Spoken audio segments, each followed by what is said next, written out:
janji Allah kepada orang yang berdoa. Makanya doa itu benar-benar senjata orang mukmin, melebihi senjata apapun yang dimiliki oleh seseorang. Paling dahsyat itu kalau punya doa. Jadi kalau orang yakin kepada Allah, maka dan keyakinan dia kepada Allah lebih besar daripada keyakinan dia kepada apapun, maka selama dia masih bisa berdoa kepada Allah, dia tenang. Ada masalah dikit, oh Ilahi. Ada masalah dikit, Ilahi. Ada masalah dikit, Rabbi. Terus saja. Ada masalah sepele apapun, minta ke Allah. Ada masalah apapun, minta ke Allah. Dan kata Nabi, janganlah kalian menjadi lemah dalam berdoa, karena sesungguhnya tidak akan binasa seseorang selama dia masih berdoa kepada Allah. Itu hadis Nabi dari Aisyah. Janganlah kalian menjadi lemah dalam berdoa, artinya jadi pundung, jadi putus asa dalam berdoa, karena tidak akan binasa seseorang selama dia masih berdoa kepada Allah Subhanahu wa taala. Jadi kalau kita masih terus mengharap dan meminta kepada Allah, kita nggak akan binasa, kita nggak akan kalah, kita nggak akan rugi. Dan kata para ulama, segala sesuatu di dunia ini akan pergi dan tidak kembali. Ini clue penting nih, bisa dicatat. Segala sesuatu di dunia ini akan pergi dan tidak akan kembali kecuali doa. Dia pergi dan dia pasti akan kembali. Segala sesuatu kalau udah pergi di dunia ini nggak akan kembali lagi. Kalau pergi di sini maksudnya pergi kepada Allah. Tapi kalau doa pergi ke Allah, dia pasti akan balik lagi kepada yang meminta. Satu-satunya yang pergi ke Allah dan kembali di dunia ini hanyalah doa. Makanya ayat ini kalau kita kasih judul adalah janji Allah kepada hambanya yang berdoa. Allah berjanji, apa kata Allah? Inni qaribun. Aku itu dekat. Maksudnya gak mungkin aku gak dengar doa kalian.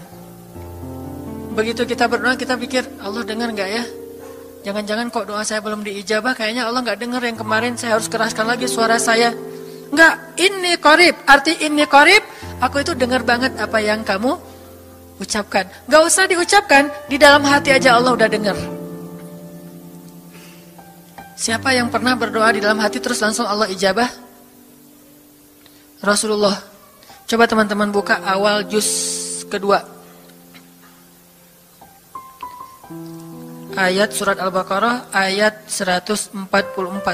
Itu gara-gara Nabi ada harapan di dalam hati tapi gak berani ngomong gitu ke Allah. Cuma dipendam di dalam hati doang. Tapi langsung diijabah oleh Allah. Ayat surat Al-Baqarah ayat 144. Allah berfirman, Qad nara taqalluba wajhika fis samaa فَلَنُوَلِّيَنَّكَ قِبْلَةً تَرْضَاهَا فَوَلِّ وَجْهَكَ شَطْرَ الْمَسْجِدِ الْحَرَامِ وَحَيْثُ مَا كُنْتُمْ فَوَلُّوا وُجُوهَكُمْ شَطْرَهُ وَإِنَّ الَّذِينَ أُوتُوا الْكِتَابَ لَيَعْلَمُونَ أَنَّهُ الْحَقُّ مِنْ رَبِّهِمْ وَمَا اللَّهُ بِغَافِلٍ عَمَّا يَعْمَلُونَ. Jadi ceritanya, orang Yahudi suka menghina kaum muslimin gara-gara orang Islam kalau sholat waktu itu masih menghadap ke Al-Aqsa, Palestina. Jadi kata orang Yahudi itu, lihat orang Islam mah fake, suka niru. Kita sholat menghadap Al-Aqsa, mereka sholat menghadap Al-Aqsa. Berarti agama mereka itu adalah agama yang meniru agama kita, nggak original. Sering diperolok-olok, setiap kaum muslimin sholat dihina sama mereka. Akhirnya Nabi ngerasa sedih.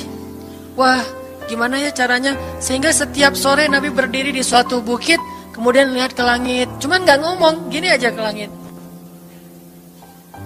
Membatin. Bayangin, pernah nggak teman-teman membatin ke Allah? Ini yang harus kita coba lakukan. Belajar membatin kepada Allah. Itu romantis banget. Jadi duduk sendiri. Allah, ngomong gitu dalam hati. Dan yakinlah ini qarib, Allah tuh dengerin. Jangan pikir, saya kayak ngomong sendiri, kayak orang kurang waras. Enggak, Allah itu mendengar. Jadi kita batin aja sama Allah, ngomong dalam hati, ya Allah, saya tuh lagi gini, ada masalah. Ngomong dalam hati kita, please Allah, please, gitu ya. Nah, itu kalau kita membatin, inni qaribun wa asirru qaulakum aw ijharu bih innahu alimun bidzatis sudur. Jadi Nabi nggak enak mau ngomong, ya Allah, tolong dong pindahin kiblat dari Masjidil Aqsa ke Masjidil Haram. Soalnya daripada dikata-katain melulu sama orang Yahudi, mau ngomong kayak gitu tuh nggak enak sama Allah. Malu Rasul ke Allah. Masa kiblat aja minta dipindahin. Akhirnya Nabi cuma ngelihat ke langit aja tiap hari. Udah selesai, pulang. Besok lihat lagi ke langit. Turunlah ayat ini. Sesungguhnya kami telah melihat bagaimana kamu selalu menengadahkan wajahmu ke langit. Maka kami palingkan kiblat ke arah yang kamu sukai. Coba lihat. Turun wahyu untuk merespon doa Nabi yang bahkan belum diverbalkan, belum diucapkan dengan kata-kata, tapi Allah udah ngerespon. Gimana caranya biar kita bisa kayak gitu? Lihat seorang cewek cantik, kayaknya kerudungnya soleha gitu ya, kuliahnya di UIN misalnya, atau di pesantren mana gitu. Ternyata pas kita tanya-tanya ke teman-teman kita, oh dia tuh lagi belajar Al-Quran di masjid, sekarang lagi hijrah banget. Bahkan udah hafal juz amma, juz 30, Masya Allah. Terus dalam hati, aduh, ini kayaknya cocok menjadi ibu bagi anak-anak saya. Wih. Tapi dalam hati kan gak berani ngomong nih. Tiba-tiba dapat berita, dia masih jomblo juga loh, belum ada apa-apa, gak ada ikatan sama siapa-siapa. Oh gitu, membatin lagi, ya Allah, bisa gak ya saya datang ke rumah dia. Tiba-tiba kita ngelewat, ketemu dia lagi benerin motor, lagi parkir motor depan rumah dia. Si Neng itu ternyata rumahnya di sini. Ternyata tetangga. Ada aja jalan tuh Allah mempertemukan. Allah tahu isi hati kita. Bisa nggak caranya sespontan itu? Gampang. Pengen sesuatu, Allah kasih. Padahal kita belum minta.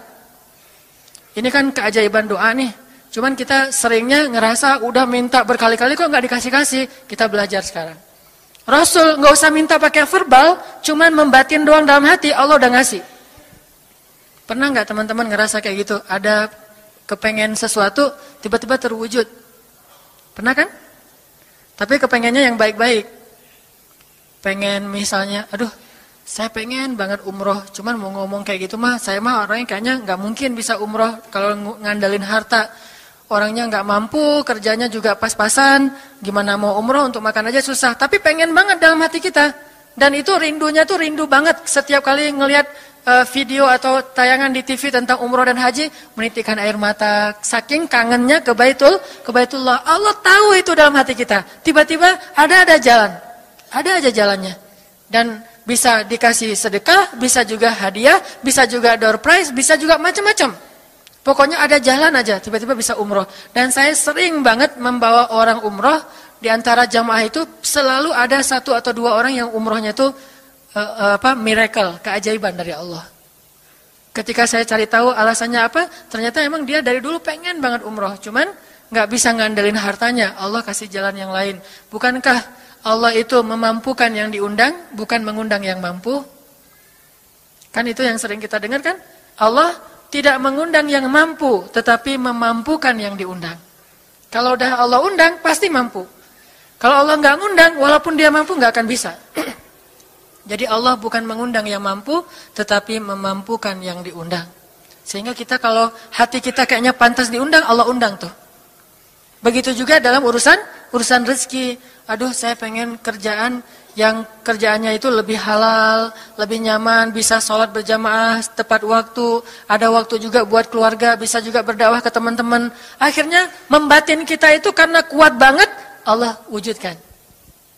Ini artinya Allah qaribun, Allah maha dekat. Sehingga kalau kita pengen doa kita itu powerful, belajar dari as-siqah billah.